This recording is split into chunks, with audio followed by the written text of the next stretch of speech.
Hello दोस्तों, कैसे हैं आप लोग। ब्यूटीफुल वर्ल्ड में आप सभी का स्वागत है। दोस्तों एक और बहुत अच्छी गुड न्यूज़ निकल के आ रही है बेंगलोर के लिए और इंडिया के लिए भी।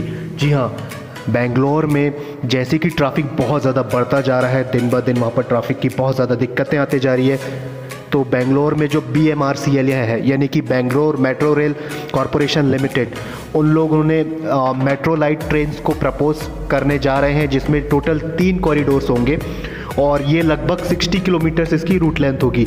ये एग्जैक्टली फाइनल नहीं है, लेकिन 60 किलोमीटर्स के आसपास होगी 3 कॉरिडोर्स में। कुछ ऐसी ही जगह पे इंट्रोड्यूस किया जाएगा जहाँ पर normal mass rapid transit system की ज़रूरत नहीं है, क्योंकि दोस्तों बेंगलोर में, हमारे बड़े शहरों में ऐसी भी बहुत सी जगहें होती हैं, जैसे कि सबर्बन एरियाज़, जो शहर के थोड़े से आउटर एरियाज़ होते हैं, जहाँ पर मास रैपिड ट्रांजिट सिस्टम की ज़रूरत नहीं होती है। मास रैपिड ट्रांजिट सिस्टम यानी कि MRTS, यानी कि मेट्रो रेल्स या सबर्बन ट्रेन्स, क्योंकि ये इनका कंस्ट्रक्शन कॉस्ट बहुत ज़्यादा होता है, इनको एलिवेटेड बनाया जाएगा। अगर मेट्रो ट्रेन्स बनेगी तो मास रैपिड ट्रांजिट वाली, या तो फिर अंडरग्राउंड बनाया जाएगा।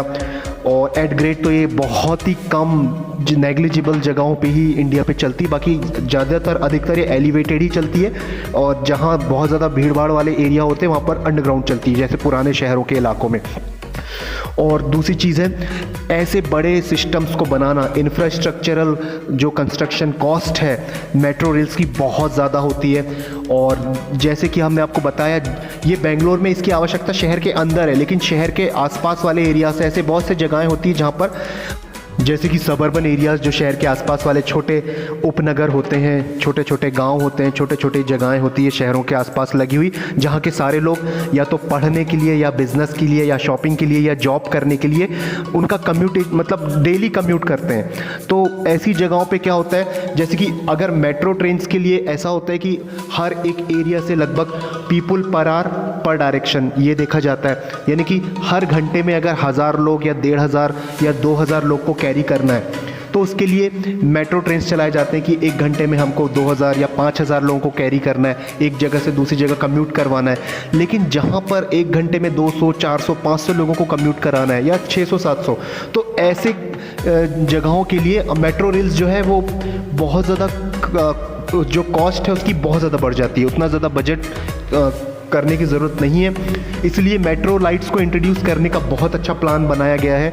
और मेट्रो लाइट जो है ये बहुत ही बढ़िया है। मेट्रो लाइट में एक ट्रेन में, जैसे अगर हम 4 कोच या 3 कोच लगाते हैं, तो उसमें 200, 150 लोग आराम से हम कम्यूट करा सकते हैं। और मेट्रो ट्रेन्स में, जैसे कि आपको पता है, 1000, 1500, 2000 लोग को कम्यूट कराते हैं। और मेट्रो रेल्स जो है वो एलिवेटेड होती हैं या अंडरग्राउंड होती है, लेकिन मेट्रो लाइट जो है ये ज़मीन पे चलेगी, यानी रोड लेवल पे चलेगी। ये चाहे तो रोड के बीच में जहाँ डिवाइडर होता है वहाँ पर इनके एक डेडिकेटेड ट्रैक्स होते हैं और आजू बाजू बैरियर्स लगा देते हैं, ताकि नॉर्मल ट्रैफिक डिस्टर्ब ना कर सके। और बीच में ट्रेन सेट चलेंगे, या तो फिर रोड के साइड में। वैसे तो यूरोप में बैरियर्स भी नहीं लगाए जाते हैं, मतलब फेंसिंग भी नहीं लगाई जाती है, रोड के बीचों बीच से ट्रैक्स होते हैं। आपने बहुत सी हमारी हिंदी मूवीज़ में देखे होंगे, क्योंकि वहाँ पर ट्रैफिक का बहुत अच्छा सेंस है। इंडिया में ट्रैफिक का उतना अच्छा सेंस नहीं है, तो यहाँ पर बैरियर्स लगा सकते हैं। और रोड के आसपास ही इसके ट्रैक्स होते हैं एट ग्रेड लेवल पे। और दोस्तों मेट्रो लाइट की बात करें तो 2019 में गवर्नमेंट ऑफ इंडिया ने मेट्रो लाइट के लिए कुछ स्पेसिफिकेशंस जारी किए थे। और दूसरी चीज़ है, 2019 के दिसंबर में कर्नाटका डेवलपमेंट कॉरपोरेशन ने प्रोजेक्ट के लिए कॉम्प्रहेंसिव मोबिलिटी प्लान को डेवलप किए जाने की बात किया था, जिसके अंदर डिसीजन लिया गया था कि बेंगलोर में मेट्रो 3rd के फेज़ 3 के साथ 3 कॉरिडोर्स मेट्रो लाइट के भी कंस्ट्रक्ट किए जाएंगे। यानी कि बेंगलोर में मेट्रो रेल के लिए जो 3rd फेज़ है, उसी के साथ साथ 3 अलग से मेट्रो लाइट के लिए कॉरिडोर्स भी कंस्ट्रक्ट किए जाएंगे। और इसके बाद में कर्नाटका के CM जो है, उन्होंने मार्च 2020 में बजट का जो स्कीम था, बजट स्कीम में जो स्पीच दिया था उनके तरफ से, उसमें भी बताया गया था कि 2 कॉरिडोर की जो DPR है उसके ऊपर पूरी तरह से काम किया जाएगा। और ये पब्लिक प्राइवेट पार्टनरशिप मोड पे होगा, यानी कि PPP मोड पे होगा। लेकिन आपको पता है मार्च 2020 के बाद से कोरोना वायरस के कारण इंडिया में लॉकडाउन लगा, और ये सारी चीज़ों में थोड़ा थोड़ा कहीं ना कहीं काम थोड़ा सा रुक गया। लेकिन अब फिर से ये खबर निकल के आ रही है कि इस जो DPR है उसके लिए काम जारी किया जा रहा है। DPR होगा, डिटेल प्रोजेक्ट रिपोर्ट, और ये 3 कॉरिडोर्स के लिए, पहले तो 2 कॉरिडोर्स के लिए बात किया गया था, 3 कॉरिडोर्स बनेंगे।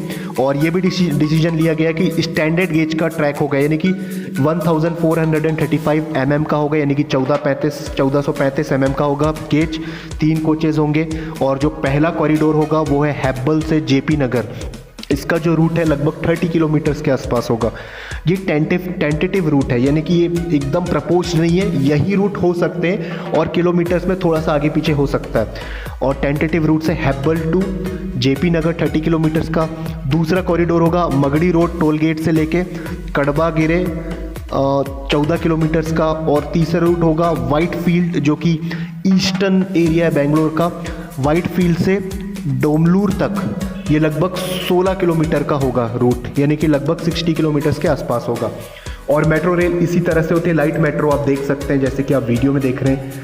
लाइट मेट्रो रेल्स बिल्कुल इसी तरह से रोड पे ही चलती है और इनके स्टॉप्स भी बहुत छोटे होते हैं। देखिए स्टेशन ये बिल्कुल हमारे सिटी बस स्टॉप से थोड़े से लंबे होते हैं और बहुत ही इजीली, मतलब कम कॉस्ट में बन जाते हैं। इनका मेंटेनेंस बहुत सस्ता होता है, कॉस्ट इफेक्टिव होते हैं और कम बजट में बन जाते हैं और ये बहुत ही सक्सेसफुल है। हमारे इंडिया के बहुत से छोटे शहर हैं जिनकी आबादी 10 लाख है, 15 लाख है, उन शहरों के लिए भी इसको प्रपोज किया जा रहा है। लेकिन जैसे हाल ही में गोरखपुर के लिए भी बताया गया, नासिक में भी शायद इसके लिए सोचा जा रहा है। बहुत से हमारे देश के छोटे शहर हैं जिनकी आबादी 10 लाख है, 15 लाख है, 18 लाख है, जहाँ पर मास रैपिड ट्रांजिट सिस्टम उतना ज़्यादा इफेक्टिव नहीं होगा क्योंकि वहाँ पर कम्यूटर्स उतने ज़्यादा नहीं हैं। मतलब सिटी बस जो है वो सिटी बस 30, 40, 50 लोग को कैरी कर सकती है। अगर मिनी सिटी बस है तो 30 और बड़ी सिटी बस है तो 50। और जो लाइट रेल्स होती है वो 150, 200, 250 लोगों को एक साथ कम्यूट करा सकती है। और जो मास रैपिड ट्रांजिट सिस्टम्स होते हैं जैसे कि हमारी सबअर्बन रेलवेज, जो इंडियन रेलवेज हमारी चलाता है, जैसे कि मुंबई में लोकल ट्रेन्स, वो 1,500-2 हज़ार लोगों को एक साथ कैरी कर सकती है। ज़्यादा भी करती है, 2,000 से ज़्यादा भी करती है, 2,500-3 हज़ार। हैवी क्राउड आपने देखा होगा मुंबई की लोकल ट्रेन्स में। हमारी जो मेट्रो ट्रेन्स है वो भी मास रैपिड ट्रांजिट सिस्टम्स में आती है, MRTS में, वो भी 1,500-2 हज़ार लोग को एट अ सेम टाइम वो कम्यूट करा सकती है। वो डिपेंड करता है कि 3 कोचेस की मेट्रो ट्रेन सेट है या 6 कोचेस की या 5 कोचेस की है। तो दोस्तों ये बहुत ही अच्छा ट्रांसपोर्ट का जरिया और हमारे देश में मेट्रो लाइट्स जो है छोटे शहरों के साथ साथ बड़े शहरों में भी बहुत ज़्यादा उपयोगी हो सकती है। बेंगलोर जैसे बड़े शहरों में एज अ फीडर सर्विस भी काम कर सकती है। 2 मेट्रो के जो बड़े रूट्स होते हैं MRTS mass rapid transit system के, उनके बीच में एज अ फीडर सर्विस के लिए भी लाइट मेट्रोज लगाया जा सकता है, यूज़ किया जा सकता है, कंस्ट्रक्ट करा जा सकता है। या सबअर्बन एरियाज़ में जहाँ पर ट्रैफिक कम है और जहाँ पर कम्यूटर्स की जो तादाद है वो बहुत कम है, तो वहाँ के लिए भी इसको लाइट रेल्स को बहुत ज़्यादा पॉसिबिलिटीज़ है कंस्ट्रक्शन कराने की। और ये बस से ज़्यादा कम्यूट करा सकता है। बस तो एक टाइम में 50 लोग को कैरी करेगी या 60 लोगों को कैरी करेगी। अगर हम वेस्टिब्यूल बसेस भी लेते हैं जिसमें 2 बसों को जोड़ दिया जाता है, जो विदेशों में आपने देखा होगा, वो भी 70-80 लोग को कैरी करेगी एक टाइम पे। लेकिन लाइट मेट्रो जो है एक ही टाइम पे 150 से 200 और 250 लोगों को एक साथ कम्यूट करा सकती है। अगर इसके कोचेस बढ़ा दें तो उससे भी ज़्यादा लोगों को कम्यूट करा सकती है। दोस्तों जो रूट था वो टेंटेटिव था, एकदम डिसाइडेड नहीं है, लेकिन लगभग इसी तरह से रूट होगा और लगभग 60 किलोमीटर्स के आसपास ही होगा प्रोजेक्ट का जो रूट लेंथ है। तो दोस्तों आपको ये वीडियो कैसा लगा आप हमको ज़रूर बताएं। और बेंगलोर में लाइट मेट्रो ट्रेन है वो आने की अगर आपको खुशी है, आपको ज़रूरत समझ में आ रही है, तो आप प्लीज़ नीचे कमेंट सेक्शन में कमेंट्स करके ज़रूर बताएं कि बेंगलोर में लाइट मेट्रो का कैसा रिस्पांस मिलेगा आप सभी लोगों की तरफ से कम्यूट करते समय। और दोस्तों इस चैनल को प्लीज़ शेयर कीजिए, सब्सक्राइब कीजिए, लाइक कीजिए और बेल आइकन को भी प्रेस कर दीजिए ताकि आगे आने वाले जितने भी वीडियोज़ है इसका नोटिफिकेशन आपको टाइम पे मिल सके। और वीडियो देखने के लिए थैंक यू दोस्तों, थैंक यू।